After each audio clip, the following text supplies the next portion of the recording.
राजस्थान के पूर्व मुख्यमंत्री अशोक गहलोत के ओएसडी रहे लोकेश शर्मा ने आज कई मामलों के खुलासे किए। लोकेश शर्मा ने फोन टैपिंग मामले में कई चौंकाने वाले तथ्यों का खुलासा किया, तो वहीं पेपर लीक प्रकरण को लेकर और साथ ही करोड़ों रुपए के चिकित्सा विभाग में चिकित्सकीय उपकरणों की खरीद मामले में हुए बड़े घोटाले का आज खुलासा किया। पूर्व ओएसडी लोकेश शर्मा ने आज एक प्रेस वार्ता बुलाकर पूर्व मुख्यमंत्री अशोक गहलोत पर गंभीर आरोप लगाए और उन्होंने कहा कि फोन टैपिंग मामले में उनका कोई लेना देना नहीं है और वह पिछले 2 साल से इस मामले में लगातार घसीटा जा रहा है। वह उनके परिवार बड़ी तनावपूर्ण स्थिति में है, जबकि फोन टैपिंग मामले से उनका कोई लेना देना है ही नहीं। यह पूरा मामला मुख्यमंत्री अशोक गहलोत ने उनको पेनड्राइव में दिया था और पेनड्राइव से लैपटॉप में लेकर मोबाइल व्हाट्सएप के जरिए मीडिया तक पहुंचाने का काम मैंने मुख्यमंत्री अशोक गहलोत के कहने से किया था। वो प्रयास कर रही है कि जितने लोग उसमें शामिल हैं और उस लीक के दोषी हैं उनकी तह तक पहुंचा जाए और उन्हें सजा दी जाए। लेकिन आप सभी को याद होगा कि हमने प्रदेश में, हमारी तत्कालीन सरकार ने दीपोत्सव बड़े जोर शोर से मनाया था और ये कहा था कि हमने प्रदेश के नौजवानों के लिए इतना अच्छा अरेंजमेंट किया है, जब वो परीक्षा देने जाएंगे तो रास्ते में लोग उन्हें खाना खिलाएंगे, उनके सोने की व्यवस्था करेंगे। बहुत हमने ढोल बजाए और ये आभास कराने का प्रयास किया कि प्रदेश की सरकार युवाओं के लिए हमेशा खड़ी है और उनके सहयोग के लिए तत्पर है। लेकिन ऐसा कैसा सहयोग कि वो पेपर लीक हो जाए और लीक होने में उनकी पूरी जानकारी हो, उस पूरे सिस्टम की मिलीभगत हो, जो लोग उसके लीक को रोकने के लिए बने हुए हैं। जिन लोगों के भविष्य की चिंता मुख्यमंत्री ने नहीं की, जिन नौजवानों के भविष्य की चिंता मुख्यमंत्री ने नहीं की, तत्कालीन मुख्यमंत्री, वो आज अपने नौजवान पुत्र के भविष्य के लिए दिन रात लगे हुए हैं। उन्होंने जालोर सिरोही में ऐसे कैंपेन किया है जैसे पूरा राजस्थान एक तरफ और जालोर सिरोही का चुनाव एक तरफ। क्या सभी कैंडिडेट्स के लिए समान व्यवहार नहीं होना चाहिए था? वो कैंपेनिंग कमेटी के चेयरमैन हैं। इस प्रदेश में कांग्रेस पार्टी ने जितने लोगों को सिंबल दिया है, जितने लोगों को प्रत्याशी बनाया है, क्या सभी के लिए उतनी मेहनत नहीं की जानी चाहिए थी? लेकिन उन सबको छोड़कर पूरी तरह से अगर लगे हुए हैं तो जालोर सिरोही के लिए लगे हुए हैं।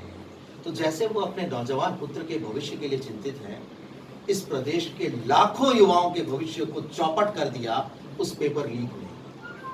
और कई हफ्तों तक तो यह स्वीकार भी नहीं किया कि ये पेपर लीक हुए हैं। जब ये दबाव बढ़ा, विपक्ष ने भी आवाज उठाई, नौजवान भी पूरी तरह से आक्रोशित हो गए और ये दबाव बढ़ा तो लेवल 2 के पेपर को रद्द किया गया। लेकिन सिर्फ रद्द करना ही पर्याप्त नहीं होता, उसमें जितने लोग शामिल हैं उनके खिलाफ कार्रवाई को लेकर भी बात की जाती है। एक और छोटी सी क्लिप आप लोगों को सुनवाना चाहता हूं कि किस तरह माध्यमिक शिक्षा बोर्ड के चेयरमैन जारोली को जब उसमें इन्वॉल्व पाया गया तो ये कितने पशोपेश में थे सभी लोग कि इनके खिलाफ कौन सा एक्शन लिया जाए, इन्हें बर्खास्त कैसे किया जाए। उस बर्खास्तगी को लेकर बहुत चिंतन मनन हुआ। आखिर में बर्खास्त शब्द का प्रयोग किया गया क्योंकि वो कॉल भी मुझे ही किया था और मुझे कॉल करके ये बात कही गई थी। आप इसे भी एक बार सुनिए। इसमें प्रेस कॉन्फ्रेंस करवाई गई मुख्यमंत्री आवास पर और वो प्रेस कॉन्फ्रेंस भी मैंने ही करवाई थी। आप सभी लोगों को आमंत्रित किया, रात को 2-2:30 बजे परेशान किया। आप सब लोग वहां आए और उन्होंने मुख्यमंत्री अशोक गहलोत के समर्थन में अपनी प्रेस कॉन्फ्रेंस की। तो ये पूरी तरह से आप लोगों को मैंने बता दिया ये ऑडियो क्लिप्स कहां से आए। अब इसकी एक बानगी आपको सुनवाना चाहता हूं, सभी लोग उसको सुनिएगा एक बार।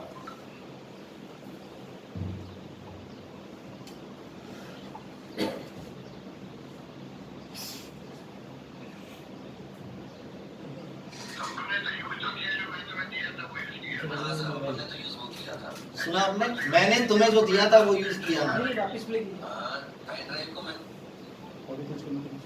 सुनिएगा। जी सर। हाँ सर, अपन ने तो यूज वो किया था। अच्छा, पर तो यूज करने के उसको मैंने डाला पेन ड्राइव में डाला यूज। हाँ, पेन ड्राइव को मैंने लैपटॉप पे लिया था। लैपटॉप तेरा उसका है? हाँ। ठीक है। मैं आप ही रहता। है सर।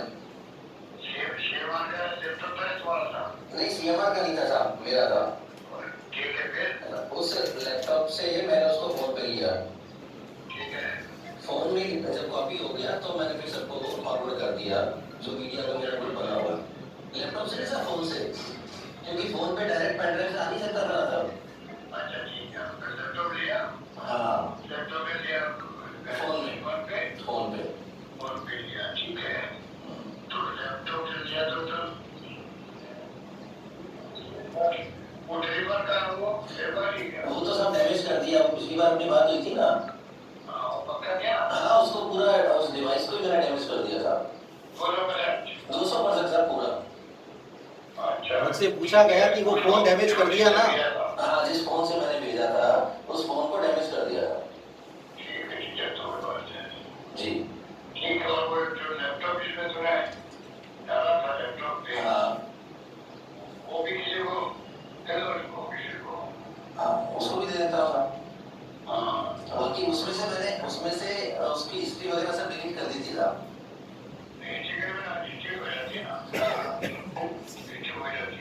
जी,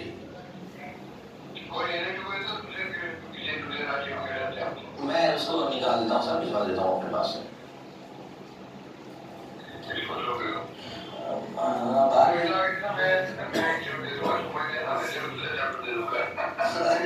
मैं भिजवा दूंगा साहब, यहाँ नहीं रखूंगा, मैं भिजवा दूंगा उसको।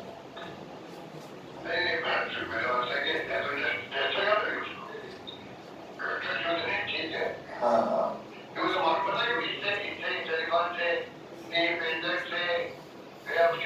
नहीं साहब, ऐसा मुझे मालूम नहीं पड़ता। हाँ, क्योंकि आपने भेजा फोन से था ना सर, इसलिए लैपटॉप का तो इसमें इन्वॉल्वमेंट ही शो नहीं होगा नहीं फिर भी। हाँ ठीक है। लैपटॉप का शो ही होगा। हाँ, भाई जब मेरा फोन हुआ था तो वो तो इशू ये होता है कि फोन में कहाँ से आया। तो अपने तो न तो कोई पेन ड्राइव की बात है ना लैपटॉप की बात है, मेरे पास व्हाट्सएप ग्रुप से आया था। मैं तेरे को भेजूं उसमें लैपटॉप पे क्या है व्हाट्सएप पे। हाँ, उसी टाइम से जो ये लैपटॉप है वो तेरे फोन पे। हाँ, तो व्हाट्सएप ग्रुप से आ गया। नहीं, वो तो सब मैंने कॉपी किया था लैपटॉप से। तो लैपटॉप पे कॉपी किया? हाँ, लैपटॉप से तो मेमोरी में कॉपी किया था उसको। मेमोरी में कॉपी किया? हाँ, ठीक है समझ गया मैं। वो लैपटॉप तुम जो देखना मैं कर दूंगा साहब उसको। जी सर, जी सर। कि आप तुरंत आइए मुख्यमंत्री निवास, मुख्यमंत्री जी आपको बुला रहे हैं। मैं वहाँ से 10 मिनट बाद निकला और सीधा मुख्यमंत्री आवास पहुँचा।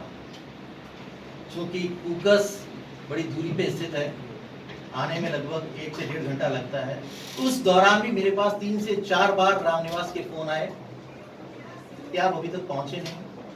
मैं तुरंत जब वहाँ पहुँचा तो मैंने देखा कि पिंक हाउस के चैम्बर में मुख्यमंत्री अशोक गहलोत मेरा इंतजार कर रहे हैं। जैसे ही मैं वहां पहुंचा, इस वाक्य को नोट कीजिएगा सभी, जैसे ही मैं वहां पहुंचा मुख्यमंत्री अशोक गहलोत ने मुझे ये पेन ड्राइव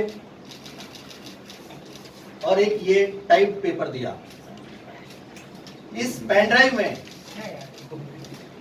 ड्राइव में वो तीनों ऑडियो क्लिप्स थी जिसको मैंने आप सभी के माध्यम से जनता तक पहुंचाया। ये वो पेन ड्राइव है और ये वो एक स्क्रिप्टेड। चिंता मत करो, सुप्रीम कोर्ट तक जाएंगे। जो व्यक्ति ये बात करते थे आज उन्होंने इस केस से संबंधित बात तक करना बंद कर दिया। तो ऐसे में मैं क्या करूंगा? पिछले 3 वर्ष से लगातार प्रताड़ना झेल रहा हूं। कभी 8 घंटे, कभी 9 घंटे, कभी 5 घंटे, कभी 10 घंटे ऐसे ऐसे सवालों के जवाब मैं देता हूं, और जिसने आज तक जो कहा, जो निर्देश मिले, सिर्फ उन्हीं की पालना की। लेकिन आज इस स्थिति में पहुंच गया हूं कि मैं इस प्रताड़ना को और इस मानसिक टॉर्चर को मैं और मेरा परिवार क्यों बर्दाश्त करें। जिन परिस्थितियों में वो सारे काम हुए, उस वक्त मेरी जिम्मेदारी थी कि मैं उन कर्तव्यों का निर्वहन करूं, क्योंकि किसी व्यक्ति ने मुझ पर भरोसा करके अपनी कोई चीज सौंपी थी, और मेरा दायित्व बनता था कि मैं उस भरोसे को बरकरार रखूं, और मैंने वो आज तक किया भी। मैंने पूरी तरह से उस भरोसे को बरकरार रखा, उसे बनाए रखा। आज तक आप सभी के सामने ये कहता रहा कि ये सारे की सारी जो घटनाएं हैं, ये जो ऑडियो क्लिप्स हैं, ये मुझे सोशल मीडिया के माध्यम से मिले। जब भी आप लोगों ने मुझसे पूछा या किसी भी जांच एजेंसी ने मुझसे पूछा, मैंने हर बार एक ही जवाब दिया कि सोशल मीडिया के माध्यम से मुझे ये क्लिप्स मिली। लेकिन वास्तविकता ये नहीं है। वास्तविकता ये है, 16 जुलाई 2020 को शाम को कुछ ऑडियो क्लिप्स वायरल हुई आपके माध्यम से, क्योंकि मैंने अपने फ़ोन नंबर 9829620202 से आप सभी मीडिया के साथियों को वो ऑडियो क्लिप्स भेजी। उन ऑडियो क्लिप्स में कथित रूप से खरीद फरोख्त कर, विधायकों की खरीद फरोख्त कर सरकार को गिराने की साजिश रची जा रही है। और मुझे जो कहा गया मैंने वो किया। अब घटना इस तरह से थी, 16 जुलाई 2020 को मुख्यमंत्री अशोक गहलोत जी होटल फेयरमाउंट आए थे, क्योंकि उस क्राइसिस के दौरान जो विधायक इस तरफ थे, उन सभी को बाड़ेबंदी के रूप में होटल फेयरमाउंट में रखा हुआ था। और लगभग दोनों समय, सुबह और शाम, मुख्यमंत्री अशोक गहलोत वहां आते थे, बातचीत करते थे, और ये उनका रूटीन था। 16 जुलाई 2020 को लगभग 3:30-4 बजे के आसपास वो होटल फेयरमाउंट से निकल गए। उनके जाने के 1 घंटे बाद उनके पीएसओ, मेरा नमस्कार, आज बहुत बेहद भारी मन से मुझे सच्चाई को लेकर आप सबके सामने उपस्थित होना पड़ा है। भारी मन इसलिए क्योंकि जिस विषय को लेकर पिछले 3 साल से 8-8, 9-9 घंटे की क्राइम ब्रांच की पूछताछ होने के बावजूद जो शख्स नहीं टूटा, नहीं झुका और नहीं बोला, आज मजबूर हो गया उस शख्स को आप सबके सामने लाने के लिए। क्यों मजबूर हो गया? क्योंकि जिस व्यक्ति का ये सारा कारनामा था, उस व्यक्ति ने इन सब चीजों से किनारा कर लिया। हमारे यहाँ कहा जाता है ना कि जिसकी ऑनरशिप होती है, अगर वो खुद किनारा कर ले तो जिसके माथे वो मढ़ा गया है तो उस बोझ को लेकर कब तक चलेगा। ये मेरी मजबूरी हो गई कि जो कृत्य मैंने किया ही नहीं, जो काम मैंने किया ही नहीं, उस बोझ को लेकर मैं कब तक आगे बढ़ सकता हूँ।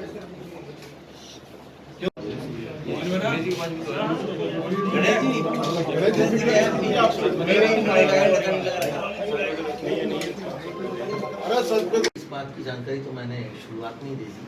आज मैं मजबूर क्यों हूँ? बहुत से लोग हैं, मैं सोशल मीडिया पे भी कमेंट्स आने के बाद, सत्ता का सुख लेने के बाद आज आप जैसे मैंने 3 दिसंबर को परिणाम आने के बाद एक बात कही, बहुत से लोगों ने उस वक्त भी ये सवाल उठाया कि आप आज क्यों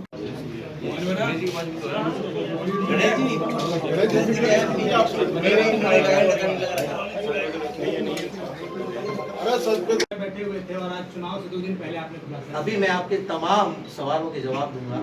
अब जो भी कोई भी किसी भी तरह का सवाल मुझसे करना चाहे, अपने अपने प्रश्न लोकेश जी, आपको क्या कोई शंका थी तो आपने ये सारे सबूत अपने पास रखे थे? आप अब तक शांत रहे। थोड़ा गुड़ तो आपकी कॉनी पे भी लगा हुआ है, या 7,400 करोड़ या कोई दूसरा अमाउंट जो भी आप कह रहे हैं, उसमें से कुछ भी उम्मीद नहीं रही।